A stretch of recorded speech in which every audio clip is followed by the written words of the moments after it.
Hey friends, Chris Maholka here. Recently on Facebook and different areas I've been seeing people struggling with how to get a nice silver or chrome finish on things like fishing lures and model airplanes and model trains and things. One of the trends has been going to making additions to your epoxy or to different paints and spraying them on through your airbrush, which I've tried and I've had problems with airbrushes clogging up and things. So there's got to be a simpler way to get to the basic of this problem. And I think I have found that. Did a little shopping trip and I found some chrome spray paints at my local shops, and I'll tell you where I found these in a bit. And I'm going to show you how to use these and which ones I like best and what they can do for you. Let's get started. So first off, why the craze for the silver paint, the chrome paint? A lot of times when you do like a bait fish or something, or if you're doing metal planes or metal trains or things, you want that silver look. You don't want white. And painting them with just a standard gray silver color doesn't give you the reflective quality that the chrome paint does. This one was painted over with purple and black, left the base, the belly silver to give it that flash in the water. It works well on patterns where you leave it exposed, but also on patterns even where you cover it up. If you cover it lightly with transparent coats, like this little stickleback pattern of mine, you'll see that it reflects through the transparent paint, translucent paint, and gives you a lot more flash than a white bait would. So that's why we're on the search for the grail on this chrome paint. So these are the three paints that I found fairly easy access to that I decided to try and test on making my chrome lures and things, and I'm showing you in this video. First one, Krylon Metallic.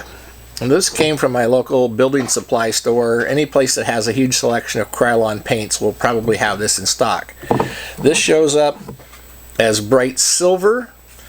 They usually say with paint that the cap matches the color, so this one got my eye by being such a bright chrome lid. So those are about $6 a can. Next one, Valstar Chrome Bumper Plate paint. Sorry, this one came from a local auto parts supply store. This one didn't appear as shiny just from the cap from the advertising, but the chrome bumper paint caught my eye because chrome bumpers, painting something to match that's going to have to be a pretty shiny, smooth product. The third one that we're trying is Duplicolor Perfect Match. Now this again came from a auto parts store, but again as listed as Universal Chrome. So we're going to test these three out and see how they do on plastic and wooden lures. I see a lot of guys painting lures using these nice little handy clip jobs. Gives you extra hands and holds the lure. If you're doing a single one, you want a lot of detail, this is fine. But I like to go through and paint multiples at a time as far as the base coat. So what I found works really well is once I get these washed and cleaned up and tape the bill up, is if we just take a pair of hackle pliers, regular old fly tying hackle pliers, you can clamp right onto the front. Gives you a really easy way to hold onto your baits. It serves a second purpose as well. This allows you to hang the bait to dry. I make out of paper clips or fine welding rod or something a little S-hook like this, and then when I get done painting, rather than having to handle this and try to hook it somewhere by the eye on the back or under the belly or something, you just take this whole unit, drop it right on that hook, and now it can hang on if you've got a wire running across your shop or the edge of anything that this can hook onto. I have a real tight wire by my painting area that I just hang all my baits up and let them dry that way so I don't have to touch them once they've been painted. If you're doing wooden baits, and this does work for wooden baits as well, where I've drilled a hole in the back to take the hook eye, I just run one of these really long open-eyed ones in. This gives me a way to hold on to it when I paint. When I'm done painting, I can just take that, and once again the wire I've got hanging by my painting area, I can just hook this up and let it dry. That way I'm not affecting any other part of the bait. I'm only using the hole that's going to have a bigger screw I put in later. Now these are a Barlow Tackle Company part number. They're an open-ended screw eye. I did write down the number from Barlow's. It is 410424, and they're an open-end screw plug, or plug screw. So that's another easy way that I found to handle my wooden lures. Now, because I'm spraying these on my studio work area rather than in my spray booth, I'm going to use a cardboard box. It's been used for this a few times before as my little background, my catch-all. So when I spray, I'm going to spray the lure out here in front, so any excess goes through into the box and doesn't go on my table and the surrounding area. Now these paints are thinner based. They're not not acrylics, and so you will have to clean them up with paint thinner. So you need to make sure you clean your hands with thinner and wash them good with soap and water, and also you'll have to clean your surrounding area where if you have any drips or spills with thinner. So keep that in mind when you start getting ready to spray this. If I'm doing a lot of work and it's nice outside, I will spray outside with this and hang the lures outside to dry, just to cut down some of the smell in the shop. For this demonstration, I'm just going to paint one lure. I'm going to use this Perfect Match, and so you can see how it goes on. They're all pretty much similar. I'm got my plug all taped up and hooked. Now there is one thing to know about these three different paints, is these two tend to be a little higher pressure. They spray more paint, spray it out with more velocity. This one tends to be a little bit smaller paint stream and also a little less pressure, and that's part of the reason I'm going to spray it up here for the demonstration, so I don't get these two all over the place. Now always remember, before you spray any of these metallics, make sure you give them one more good shake to get everything moved around and mixed well. Here we go. One little test spray, make sure it's spraying. Okay. Now this goes on really smooth and really quick. It's not a light coat versus dark coat kind of thing. It's just hit it with a good even coat all around. Give it a chance to dry. You can do a second coat, although usually it flows around smooth enough and it covers everything well enough that you don't need to. So now I'm just going to put this on my hanging to dry hook and hang it up.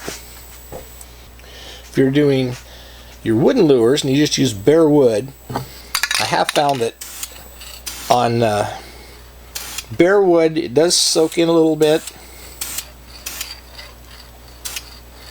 and can be a little splotchy looking on the first coat. You'll see as it dries, the places it soaks in more are not as shiny.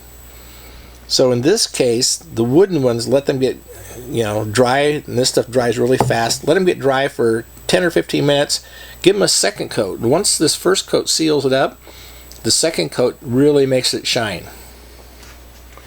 Now the whole process that got me started on this video was looking for a paint to use on my lures. So I wanted to keep this as straightforward and honest as I could. So when I painted the lures, I numbered them. I have the paint marked on the corresponding cans so I can figure out which paint produced which result. So here's number 1. Now the coverage is really nice. This is a single coat. There's no gaps, no pulling away from the plastic. But the lure has kind of almost like a brushed aluminum look to it. Not necessarily bad, just not exactly what I was looking for. Here's lure number 2. Lure number 2 is also nicely evenly coated with one coat, but it has a significant amount more shine to it, more of a glossy appearance. You can see it especially on, like up on the gill plates and those areas that have a nice shine, where this one is a little bit less reflective. So overall, between 1 and 2, I think number 2 has the advantage for what I'm looking for, the chrome shine. So here's number 3. Again, I had no coverage problems at all. It covered well. It didn't pull away anywhere. And let's compare the two. I'm almost thinking, looking at both of them side by side, It may be really hard to tell on this one, but number 2 seems to be a little brighter. This one seems to be a little brighter. This one, the paint seems a little darker toned, which again, not necessarily bad, but not the bright chrome I'm looking for. So let's see what we did on our different paints, which ones won, and I would say number 2 is the winner. So looking at our cans of paint, this is number 2, and that is the Plasticoat Chrome Bumper Paint. That seems to give us the brightest shine, cleanest look. So if you're looking for a nice chrome finish, the Plasticoat Chrome Bumper Paint seems to be the best. Number 3, which is really close to it, but I thought was just a little bit darker in tone. Number 3 is the Duplicolor Perfect Match, which is the one I used in my spray test on camera. So not bad at other, just not bad at all, just slightly darker finish than the Chrome Bumper Paint. And the last one, or if you prefer the first one, number 1, that has more of a brushed aluminum look to it, was our Krylon Bright Silver Metallic Paint. And we don't want to forget, this was the wooden bait. Now this one was a little bit splotchy looking after one coat, so I put a second coat on it, and you can see that it has really got a lot of shine to it. There's still a couple places where it looks like the paint soaked into it, so I would say a third coat on this wooden bait and it would be as shiny and chrome looking as our plastic baits. Well friends, there you have it, my not so scientific test of which paints I like better for spraying a chrome or silver finish on your lures or whatever you may want to spray. I appreciate you watching. Please remember to subscribe to my channel, and I'll be bringing you more painting acrylic and epoxy videos coming up very shortly. Thanks.